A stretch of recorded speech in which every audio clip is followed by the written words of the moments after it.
মা, আমাকে আর মেরো না, দয়া করে আমাকে ছেড়ে দাও মা। আমি আর কখনো চুরি করে খাবার খাবো না। আমার অনেক খিদে পেয়েছিল, তাই আমি বাধ্য হয়ে চুরি করে খাবার খাচ্ছিলাম। তুমি দয়া করে আমাকে ক্ষমা করে দাও মা, আমাকে আর মেরো না। এ নে মা রূপা, তাড়াতাড়ি খা। আমার সোনা মা, আমার কলিজাটা, না খেলে বড় হবি কি করে? আর তোকে তো আবার স্কুলে যেতে হয়। নে মা নে, বেশি করে খেয়ে নে। না মা, আমি আর খাবো না। না খেলে হবে? মাছ মাংস ডিম এইগুলো তোকে বেশি করে খেতে হবে। মারে, এই খাবারগুলো তোকে বেশি করে খেতে হবে, না হলে যে তোর মাথা খুলবে না। আর মাথা না খুললে যে তোর পড়ালেখা হবে না। তোকে বড় হয়ে অফিসার হতে হবে না। খেয়ে নে মা, খেয়ে নে, তাড়াতাড়ি খেয়ে নে না মা। এখানে যে মাছের মাথাটা খাসনি, মাছের মাথা না খেলে বুদ্ধি হবে কি করে? মা, আমি আর খাবো না। তুমি প্রতিদিন একই কথা বলে বলে আমাকে বড় বড় মাছের মাথা খাওয়াও, কিন্তু কই, আমার তো আর কোনো মাথাই নেই। আয়নার সামনে দেখি আমার শুধু একটাই মাথা। তুই এইভাবে দাঁত বের করে হাসছিস কেন বল? এক থাপ্পড় দিয়ে তোর গাল লাল করে দিব। আমার মেয়েকে দেখে তোর বলদ মনে হয়? আমার মেয়ে বলদ? আসছে এখানে দাঁত কেলাতে। যা এখান থেকে, যা বলছি। মা রূপা, এই মাথা সেই মাথা নয়। মাছের মাথা খেলে বুদ্ধি হয়। দেখবি তোর অনেক বুদ্ধি হবে। মা, কই, আমার তো কোনো বুদ্ধি হচ্ছে না। আমি প্রতি বছর স্কুলে ফেল করি, আর বাবা লুকিয়ে লুকিয়ে স্যারকে টাকা দেয় যেন আমাকে পরের ক্লাসে উঠিয়ে দেয়। তুমি শুধু শুধুই আমাকে মাছের মাথা খাওয়াও। এই জন্যই তো তোকে বেশি বেশি করে খেতে হবে রে মা। কথা না বললে তাড়াতাড়ি খাওয়াটা শেষ করে স্কুলে যা। মা, আমি আর একটুও খেতে পারবো না। ঠিক আছে, ঠিক আছে রে মা, তোকে আর খেতে হবে না। যা, তুই ঘরে গিয়ে স্কুলে যাওয়ার জন্য রেডি হয়ে নে। এরপর রূপা ঘরে চলে যায়। ঝুমা, তুই এই খাবারগুলো তাড়াতাড়ি খেয়ে নে। আর সব বাসনকোসন পরিষ্কার করে রূপাকে স্কুলে পৌঁছে দিয়ে আস। বসে না থেকে তাড়াতাড়ি কাজগুলো করে নে, বুঝেছিস? কিন্তু মা, এইগুলো তো রূপার এঁটো খাবার। আমি এই এঁটো খাবারগুলোই খাবো। হ্যাঁ, তুই এই এঁটো খাবারগুলোই খাবি।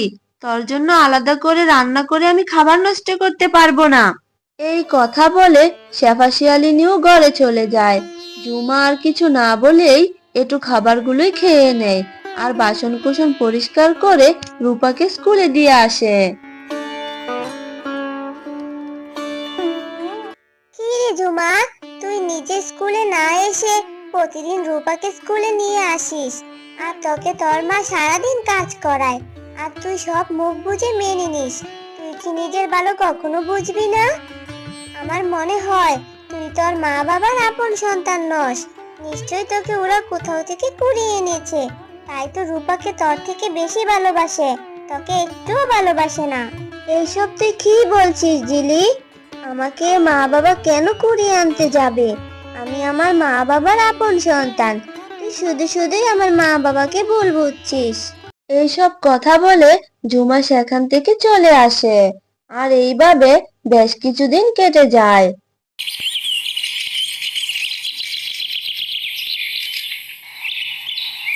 একদিন ঝুমার অনেক খিদে পায়, তাই ঝুমা রান্নাঘরে গিয়ে চুপ করে খাবার খেতে থাকে।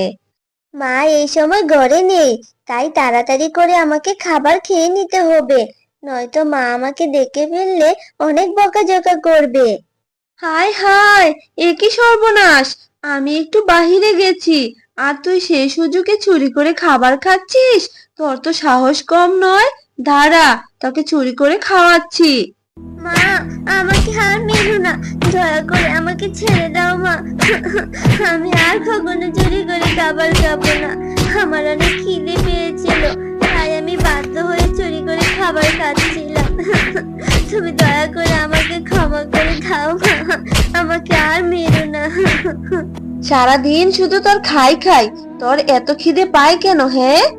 কি হয়েছে গিন্নি? কি হয়েছে সেটা তুমি এই হতচ্ছাড়ি মেয়েটাকেই জিজ্ঞাসা করো। এই জমা, তুই কি করেছিস বলতো?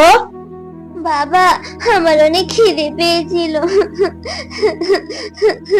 বল বল, তুই চুরি করে খাবার খেয়েছিস? আমি একটু বাহিরে গেছি, এসে দেখি এই শয়তান মেয়েটা চুরি করে খাবার খাচ্ছে। ঝুমা, তুই এত খাই খাই করিস কেন? তোর পেটের ভিতর কি কুমির ঢুকেছে নাকি যে সারাক্ষণ খাই খাই করিস? সকালে তোকে একটা কাজ দিয়েছিলাম, তুই সেটা করেছিস? বাবা, আমি তো ভুলে গিয়েছিলাম। ভুলে তো যাবি, মাথার মধ্যে সারাক্ষণ খাওয়ার চিন্তা। আর যদি কোনোদিন খাবার চুরি করে খাস, তাহলে কিন্তু তোর জিহ্বা আমি কেটে দিব, এই বলে রাখলাম।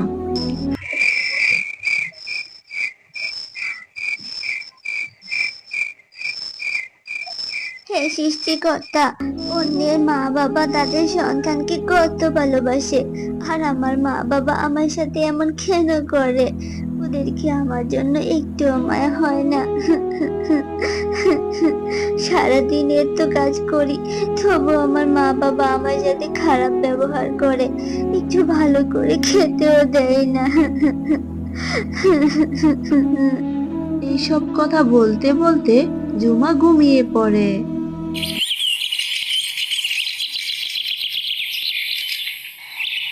পরের দিন সকালবেলা মিচকের বাড়িতে এক শিয়ালিনী আসে। মিচকে, শেফা, ঝুমা কোথায়? আর ঝুমা কেমন আছে? একি মুন্নি, এতদিন পর তুমি কোথায় থেকে এলে? তোমাকে আমরা কত খুঁজেছি। জুমা তো স্কুলে গেছে, আর জুমা বেশ ভালোই আছে। জুমাকে আমরা নিজের সন্তানের মতোই লালন পালন করেছি। একি মা, তুমি এসব কি বলছো? আমাকে তোমরা নিজের সন্তানের মতো বড় করে তুলেছো, মানে তার মানে কি আমি তোমাদের নিজের সন্তান নই?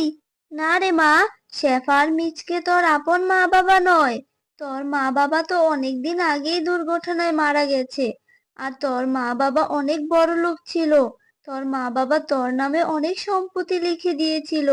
তাই তোর মা বাবা মারা যাওয়ার পর মিচকে আর শেফা লোভে পড়ে তোকে নিয়ে এসেছে। ওরা তোর সম্পত্তি নিজের নামে দখল করে নিতে চায়। এই জন্যই তো তোকে লেখাপড়া না শিখিয়ে মূর্খ বানাচ্ছে রে মা। মা, বাবা, এই আন্টিটা এসব কি বলছে? এই আন্টিটার সব কথা কি সত্যি?